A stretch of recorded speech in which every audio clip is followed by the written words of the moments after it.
Здравейте, аз съм Калин Христов от Зеления отбор на България. Представлявам група, която се занимава с съхранение на стари сортове семена. Ние отглеждаме тези стари сортове, намираме ги и след това се опитваме да ги споделим и подарим. При нас няма търговия, ние се занимаваме единствено и само с организацията, съхранението и производството на тези семена и след това с създаването на фестивал, на независим фестивал на семената, в който може всеки да дойде да си вземе семена от тези, които сме отгледали.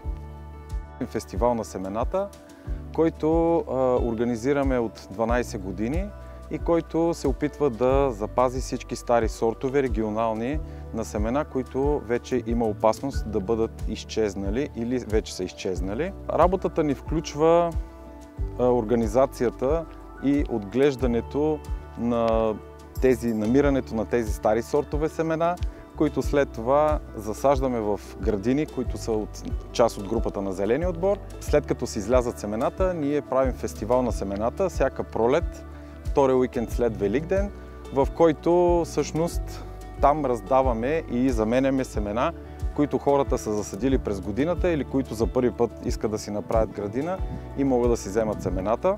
Голяма част от съвременното отглеждане на зеленчуци е свързано с хибридни сортове или ГМО дори, които всъщност слагат прак на старите сортове, които са били така наречените прави или директни. Т.е. те идват от древността, минават през настоящата година, като се отгледат и техните семена продължават да дават качествата, които идват от миналото за бъдещите поколения.